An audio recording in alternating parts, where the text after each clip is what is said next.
Senhor Deus, obrigado, Pai, por esse tempo na Tua presença. Obrigado, Pai, por nos ensinar a Tua verdade. Quando lemos a Tua palavra, somos confrontados muitas vezes por coisas que cremos, que fazem com que a gente entenda que não estamos em bons caminhos. Assim tem sido cada momento da nossa vida, cada tempo que nos colocamos na Tua presença. Existem dias que estamos tristes no coração, porque nos espelhamos as coisas em nossa volta e nos esquecemos que a nossa felicidade vem de Ti. Então eu te peço, se alguém está ouvindo essa palavra e está com o coração amargurado, está triste, porque tem visto coisas à volta que não tem entendido, Deus, traz entendimento à vida dessa pessoa, traz sabedoria, mas restaura a alegria. Se aquilo que tem roubado a paz dessa pessoa é algo que não é justo, não é verdadeiro, Deus, então dá sabedoria para que essa pessoa possa ser usada por Ti. Mas também te peço, por aquele que talvez está ouvindo essa palavra e está com o coração cheio de alegria e está vivendo um momento cheio da Tua presença, que essa palavra também possa trazer uma reflexão ao coração dessa pessoa sobre uma verdade que ela está vivendo, que é absoluta, que é plena, ó Pai. Que a Tua alegria transborde em nossas vidas, que a Tua presença restaure o nosso coração. Pois eu tenho certeza que essa pessoa que está feliz deve ter passado por momentos de tristeza. E nesse momento onde a paz veio sobre a casa dela, a paz que excede todo entendimento está sobre a vida dela, ela possa lembrar que a vitória vem de Ti, que tudo passa e que o Teu agir é contínuo em nossas vidas. Essa é a minha oração, ó Pai, que a Tua paz que excede todo entendimento, que a Sua verdade, que a sabedoria que vem de Ti, se derrame sobre a nossa vida hoje. É o que oramos no nome de Jesus. Amém, amém e amém. Olha só que interessante. Existem verdades que você cria, coisas que você ouvia, que com o tempo você foi crescendo, amadurecendo e falando, não era bem assim.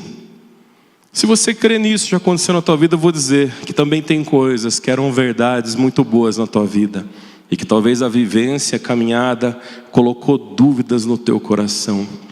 Muitas vezes a tua fé estava fortalecida num tempo e algo balançou o teu coração, porque você foi deixando que as coisas fossem te moldando. Olha só que interessante, esse texto que a gente vai ver hoje está em João capítulo 8, versículo 31 ao 36. Eu convido você a ler juntinho comigo. A versão que eu tenho aqui pode falar alguma palavrinha diferente da tua versão ali, mas conta exatamente a mesma história aqui. Jesus disse aos judeus que haviam crido nele: se vocês permanecerem firmes na minha palavra, verdadeiramente serão meus discípulos. Então conhecerão a verdade, e a verdade os libertará. E responderam-lhe: somos descendentes de Abraão, nunca fomos escravos de ninguém. Como você pode dizer que seremos livres? E Jesus respondeu: em verdade lhes digo que todo aquele que pratica o pecado é escravo do pecado. O escravo não tem lugar permanente na família, mas o filho permanece a ela para sempre. Portanto, se o filho os libertar, vocês de fato serão livres. Olha só que interessante esse texto. Aqui fala sobre a verdade e começa a dizer que Ele é a verdade. Muitas vezes as nossas concepções, os nossos entendimentos fazem a gente tomar caminhos de verdade que não são verdades soberanas diante de Deus. São verdades que fazem parte das nossas escolhas. A gente decide que aquilo é verdade. E aquilo que está falando nesse texto, que conhecer essa verdade vai te libertar, vai te fazer bem. E sabe, a gente está vivendo um tempo em que quase tudo o que a gente escuta e o que a gente vive fala sobre essa liberdade. Seja a conduta de vida, suas escolhas. Eu notei aqui a liberdade de expressão, a liberdade de escolha, a liberdade financeira, a liberdade emocional. Quase tudo que você vai ouvir hoje vai falar sobre isso. E você começa a olhar para essas falas e às vezes você fala, puxa vida, então eu não sou livre. Eu estou preso a algo. E aí essas metodologias começam a te dizer o que você tem que fazer. É como uma receita de bolo aplicada ao dia a dia. Nesse texto bíblico está dizendo: conhecereis a verdade e a verdade vos libertará. Não existe nada mais libertador do que a verdade na tua vida. Mas muitas vezes você deve estar olhando e falando assim: puxa, quando alguém fala a verdade para mim é algo sensacional. É verdade, é gostoso. Você fala: puxa, é libertador ouvir a verdade. Alguém assumiu que estava mentindo. É sensacional. Mas e quando você olha no espelho e enxerga a verdade sobre você? Sobre aquilo que você não quer aceitar, mas você fala assim: essa é a verdade. Isso é precioso na vida da gente, porque existem pessoas presas à ansiedade, existem pessoas presas ao medo, existem pessoas presas ao passado, existem pessoas presas a vícios, existem pessoas presas à culpa, e existem pessoas presas à opinião dos outros. E às vezes a gente passa a vida baseado no que os outros estão dizendo como tem que ser. A gente estudou aqui junto, a gente viu que em muitos conselhos, nessa multidão há sabedoria. Pessoas nos dão bons conselhos, pessoas nos falam a verdade. Deus usa pessoas para trazer a verdade à nossa vida. Mas nessa multidão de verdades e mentiras, às vezes a nossa cabeça se perde. Nesse texto está dizendo: conhecereis a verdade e a verdade vos libertará.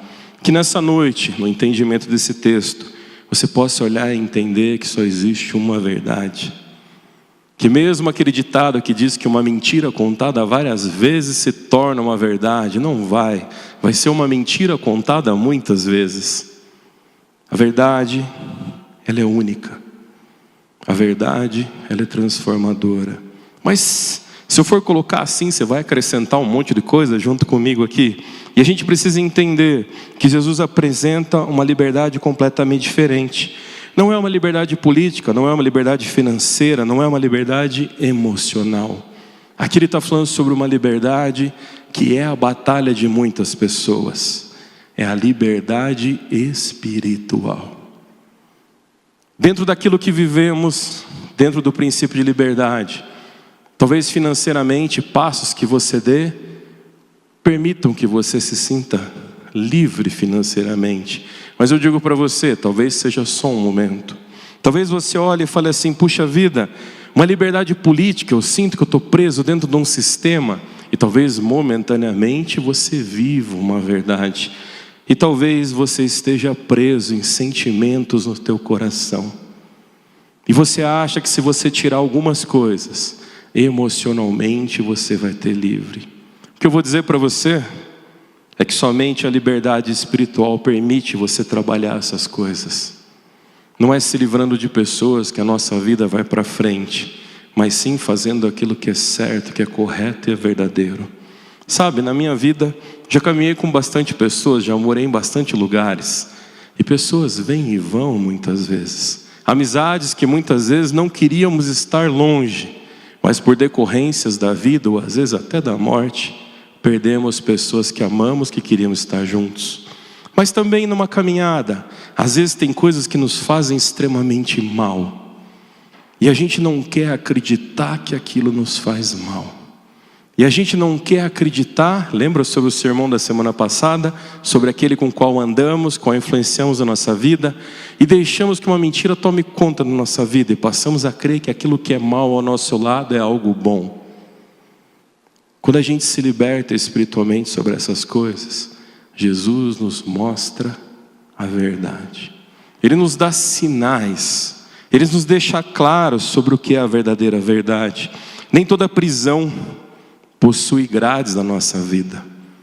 As prisões emocionais são como grades dentro das nossas emoções e nosso coração.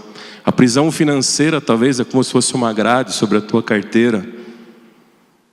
A prisão física talvez é diante dos teus olhos.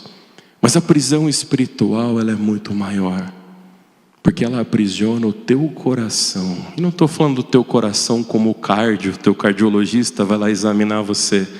Eu estou falando sobre os teus sentimentos, sobre aquilo que realmente importa na sua vida.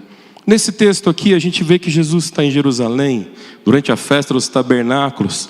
E sabe, muitos acreditavam nele. Haviam judeus ali à volta que já tinham parado de crer da forma que eles criam e passaram a entender que ele era Deus.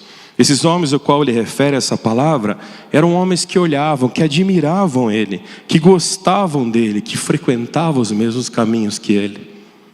E nessa palavra Deus não está dizendo para homens que estavam perdidos, Ele está dizendo para homens que ainda não tinham entendido quem Ele era. Quando Ele fala sobre conhecer a verdade, Ele vai usar uma expressão que eu gosto muito. A verdade, ela liberta quando a gente permanece na palavra. O versículo 31 vai falar: Jesus disse aos judeus que haviam crido nele: se vocês permanecerem firmes na minha palavra, verdadeiramente serão meus discípulos. E aí eu acho algo fabuloso, porque permanecer. Talvez você fale assim: puxa, para que eu creia na verdade e me liberte, eu preciso ir. Mas aí que tá. Às vezes esse ir, estava conversando com o Daniel aqui antes sobre isso, faz com que a gente vá para a direção errada. Quer ver um exemplo? Você já viu um peixe, um peixinho? Já viu um peixe no lago? Já viu um peixe nadando? Já viu um peixe no aquário? O peixe vive a sua vida limitada onde? Dentro da água. Tirando-se o peixe, ele é anfíbio, ele pode sair um pouquinho para fora, deixa de ser peixe, se torna anfíbio, mas que ele possa sair da água. Um peixe vive dentro da água. E quando é que o peixe se liberta da água? Ele se liberta quando ele vai para a frigideira, quando ele vai para a panela, não é verdade? Então será que essa libertação da água para aquilo que é natural sobre o peixe é algo que faz bem sobre a vida dele? Talvez você olhou e falou: puxa, pastor, que ilustração simples. Mas olha só, o homem foi criado por Deus para viver com Deus. E assim ele vivia no Jardim do Éden. A gente conversou sobre isso algumas semanas atrás aqui. O homem se afasta da presença de Deus. Ele não permanece na presença. Aquilo que é o pecado se torna mais forte sobre a vida dele. E não havia mais como permanecer em Deus. Porque o homem coloca em dúvida quem era Deus e se ele mesmo não era Deus. Quando Jesus fala sobre esse permanecer na palavra, naquela época não existia a Bíblia como a gente tem ela hoje aqui. Mas sabe, alguns livros da Bíblia já existiam naquela época, muitos se liam, o Pentateuco já era usado como referência. Quando ele fala sobre permanecer na palavra, é sobre aquilo que ele ensinava, sobre aquilo que ele falava. Ele estava dizendo para aqueles homens que estavam deixando o judaísmo e começando a crer no que se tornaria o cristianismo. Ele está dizendo assim: permaneçam em mim. Toda vez que você coloca em xeque se algo é verdadeiro ou se algo é mentira, veja se aquilo permanece nele, não só na aparência, não só na forma, mas sim na essência. Permanecer na palavra é algo muito mais profundo do que a gente pensa, porque não é só admirar Jesus, não é falar que ele é legal, não é dizer que ele é bom na sua vida, mas é vivê-lo. Quer ver só uma coisa? Muitas vezes a gente quer o consolo da palavra, ouvir aquele versículo que fala ao nosso coração. É o que a gente brinca, que a gente fala sobre o horóscopo gospel, né? Você quer ler um versículo que fala no teu dia, e você tem uma caixinha, você tem um monte de coisa que você mexe e sabe. Que bom que você deixa que a palavra fale contigo, mesmo que seja um versículo. Mas muitas vezes é só isso. A sua relação com Jesus é só sobre ler algo que afaga o teu coração. Mas permanecer nele vai um pouco além disso. E aí você vai lá e vê outro versículo e fala: essa é a promessa de Deus para a minha vida. Então você crê que ele é a verdade, porque aquela palavra afaga o teu coração, mas você crê porque é uma promessa boa. Porque se você abrir e tiver uma palavra ali que fala contra você, você vira a página. Se tiver uma palavra que manda você ficar quieto, você vai falar: peraí, não era aqui, deixa eu virar mais um pouco. Se tiver uma palavra que manda você se doar, puxa, você vai falar: não é isso que fala comigo. E muitas vezes quando as pessoas abrem ali nos evangelhos e leem sobre o id, poucas vezes a gente vê, portanto, id escrito nos lugares, né? A gente vê muita frase falando, se Deus é por nós, quem será contra nós? A gente vê muita coisa nesse sentido. Mas o id é difícil você ler, eu vi raríssimas vezes. Às vezes essa nossa relação com Jesus está baseado no que a gente quer receber dele. E a verdade é que a gente quer as bênçãos dele. As bênçãos que a palavra diz sobre a minha vida. Puxa, abri um texto aqui em Eclesiastes que fala sobre algo fabuloso. Está dizendo para mim trabalhar menos. Está dizendo para mim ficar mais tranquilo. Aqui tem pessoas que já trabalham há muitos anos e tem pessoas que começaram a trabalhar agora. E a gente entende uma coisa. Lá, quando o homem sai do jardim do Éden, Deus olha para ele e fala assim: do suor do seu trabalho comerás. Em nenhum momento Deus olha para ele e fala assim: ei Adão, senta, que eu só tirei a árvore ali para você não comer, o resto vai estar tudo na sua mão. É muito pelo contrário. Então muitas vezes a gente pega na palavra só aquilo que nos faz bem, nos alimenta bem, e não os que nos confronta. Permanecer na palavra significa que essa palavra de carinho, de afago ao teu coração vai te fazer bem, mas que a palavra também que te confronta vai te fazer o mesmo bem. Porque a mesma palavra que conforta o teu coração ou que te confronta é a mesma verdade que vem de Deus para a tua vida. Permanecer na palavra, quando esse texto fala, para que você busque ser liberto, está falando sobre você desenvolver novas rotinas, obedecer aquilo que Deus manda na sua vida. E sabe que a minha fé não é baseada só no domingo. A minha fé é baseada em todos os dias da minha vida. Não é só no momento que o louvor está falando comigo, não é no momento que eu estou com as mãos para o alto. Esse é um momento de comunhão, é bom, é maravilhoso. Mas é todos os dias. Você dá glória com louvor tocando no fundo, e você dá glória quando está só você ali cantando desafinado. Ou às vezes, ali com a voz tentando fazer um som. Permanecer na palavra é você entender que a palavra é viva e eficaz para a tua vida. Quem permanece na palavra não é moldado pelas mentiras do mundo, aonde muitas vezes os conselhos próximos a gente dizem, sabe, larga a tua família, fica devendo. Todo mundo que eu conheço que paga as contas nunca tem nada. Já ouvi muitas vezes isso. Para de ser bobo, cuida de você, para que cuidar dos outros? Eu já ouvi isso muitas vezes. E isso não é a verdade. Às vezes parece a palavra certa. Esses dias eu estava conversando com o Daniel, eu ouvi falando assim, suma 20 e tantos dias. E quando você voltar, você vai ser outra pessoa. Eu vou ser um cara cheio de boleto para pagar, atrasado. Eu vou ser outra pessoa diferente.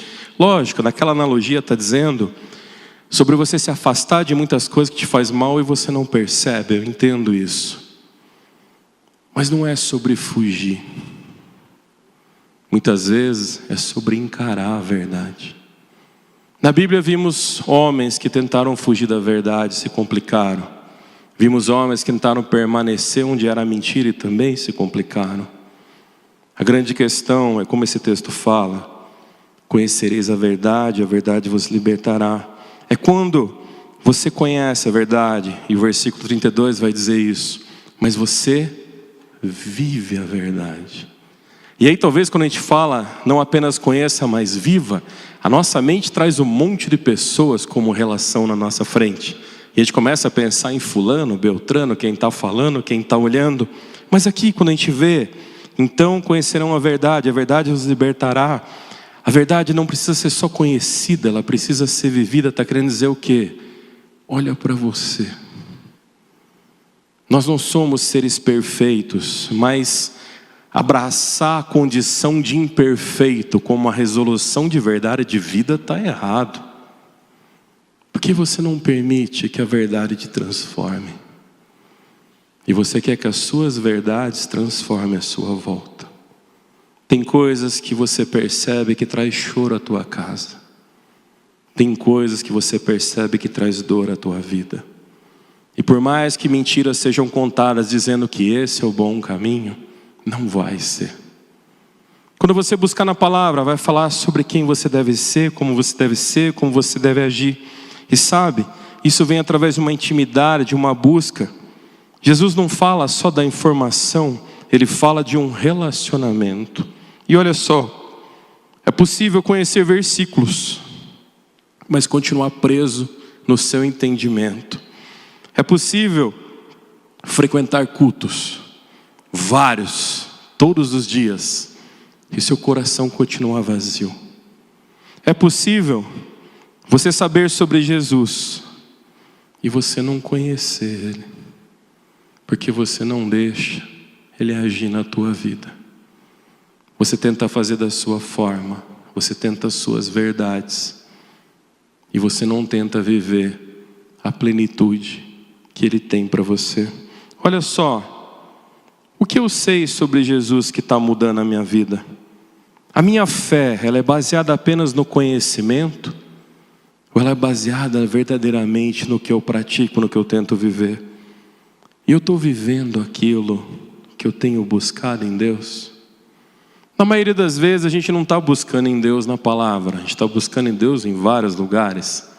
Está buscando na emoção, no sentimento, está buscando em coisas que a gente vê. Mas quando a gente começa a buscar naquilo que Jesus falou, a gente começa a olhar e se sentir confrontado. Eu tenho um amigo que eu admiro muito ele. Vira e mexe, a gente sai para tomar um café, e ele senta e ele desaba assim as batalhas da vida dele. E eu olho para ele e falo, cara, esse cara entende a palavra. Porque ele não se coloca como um ser perfeito. Ele não se coloca como alguém maior ou menor do que alguém. Mas o que ele coloca sobre a mesa são as batalhas que ele está vivendo, a dificuldade para se manter em pé. É uma pessoa extraordinária que Deus usa de uma forma tremenda. É uma pessoa fabulosa que Deus usa na vida de muitas outras pessoas. Mas ali sobre a mesa ele senta e coloca sobre aquele prato: eu não consigo me libertar disso, eu preciso de ajuda. E sabe, ele não coloca numa condição você é o culpado, ou o nome de fulano é culpado, e foi por culpa de fulano que eu sou assim. E eu olho ele falar assim: eu preciso me quebrantar na presença de Deus, e eu preciso buscar. Mas tem vezes que a gente vai tomar um café que ele senta e fala: cara, faz dias que eu estou bem nessa área. E é fabuloso ouvir ele falar das vitórias que ele está vivendo, dele falar daquilo que ele está lendo na palavra e falando: isso precisa ser mudado. Mas ainda assim não olha e fala: eu sou o ser perfeito. Eu não tenho mais nada para mudar, não tenho mais nada para vencer. Quando a gente olha para esse texto, a gente começa a entender que a gente precisa permanecer na palavra, mas a gente precisa viver onde a gente permanece. Se a gente olhar mais um pouquinho aqui, a gente vai ver, versículo 34, que Jesus respondeu: e em verdade lhes digo que de modo aquele que pratica o pecado é escravo do pecado. A verdade liberta porque ela revela aquilo que está errado. Só dá para comparar que algo não está legal quando você coloca diante de algo que está bom, não é verdade? A gente muda muitas vezes nossos referenciais quando enxerga algo que está melhor. Eu não estou falando sobre orar para a grama do vizinho ou sentir inveja do próximo. Eu estou falando para quando você olha para a palavra e fala assim: puxa vida, isso está errado. Isso não é assim que funciona. Não era para a minha vida ser assim. E aí lembra que eu falei? Não é sobre dar nome às pessoas que estão envolvidas nisso. É sobre olhar para você. Sabe por quê?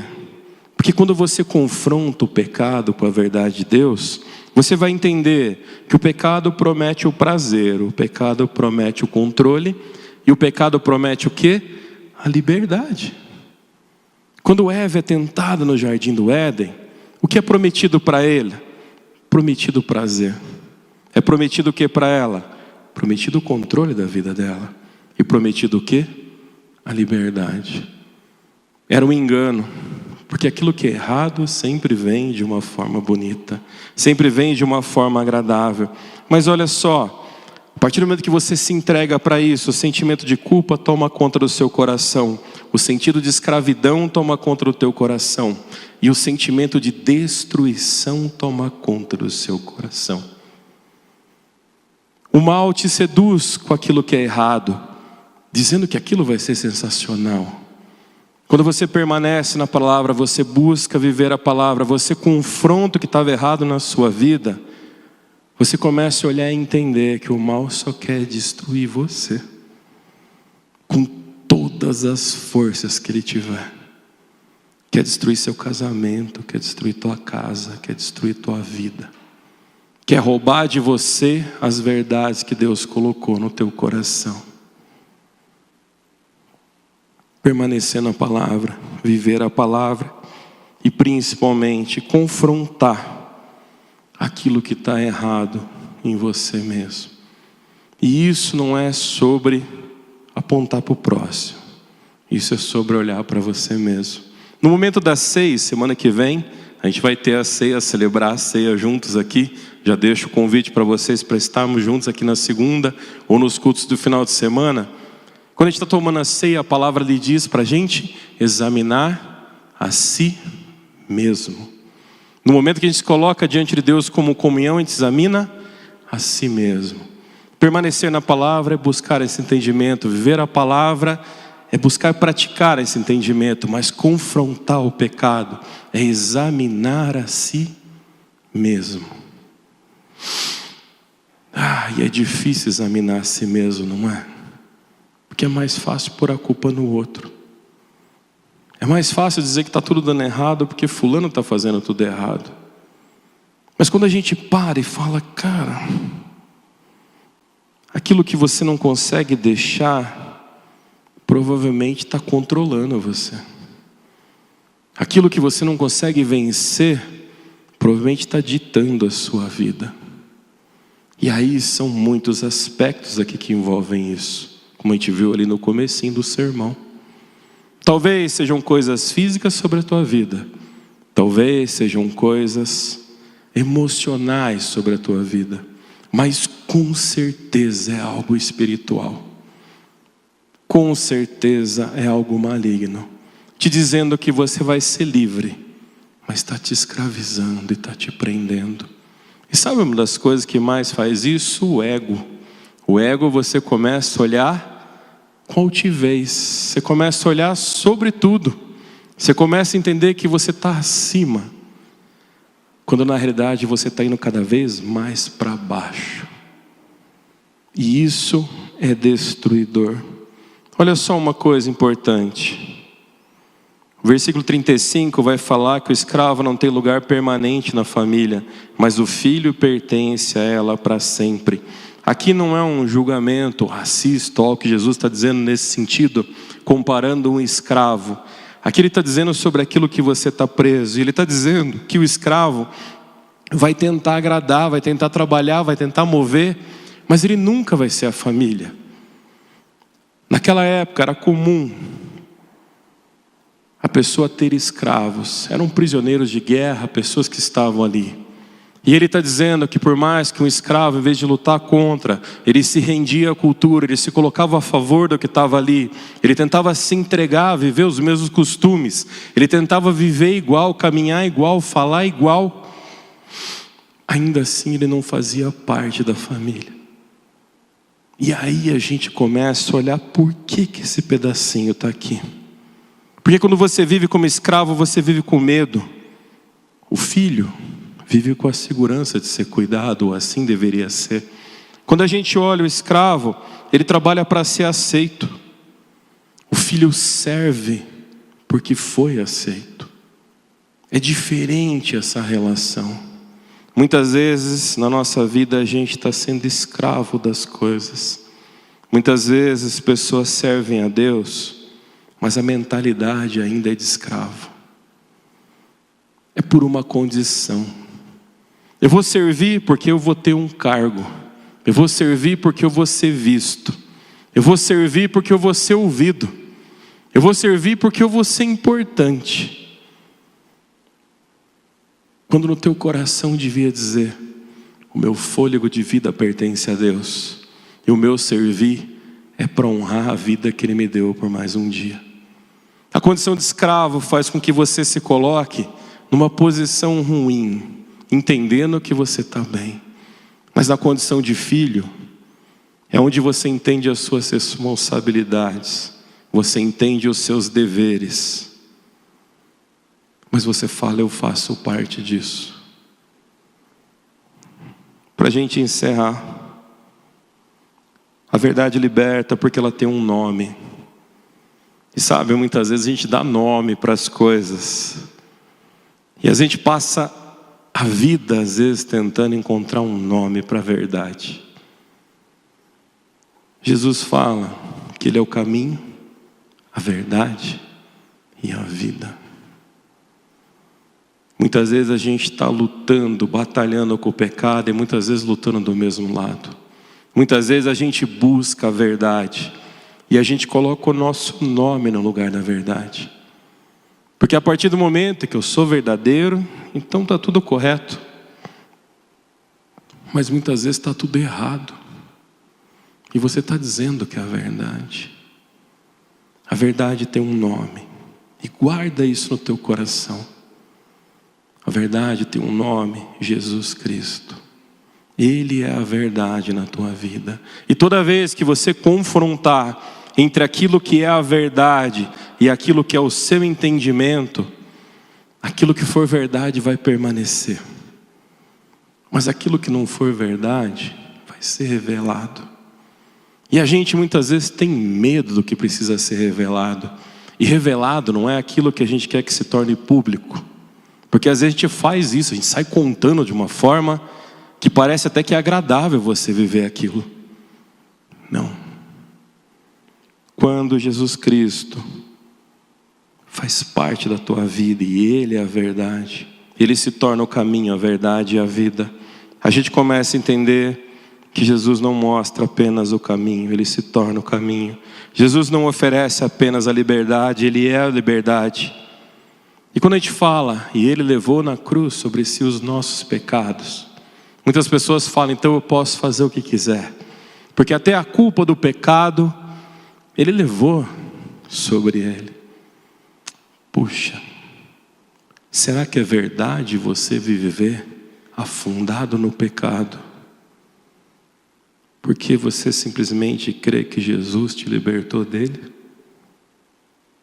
Ou será que você tentar se livrar do pecado? Você tentar se afastar? Você permitir que a verdade faça parte da sua vida? É muito mais honroso e verdadeiro para você do que realmente foi o sacrifício na cruz?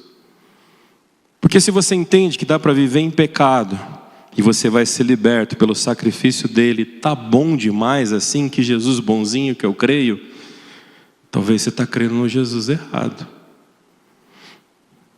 Porque aonde a verdade entra, ela transforma.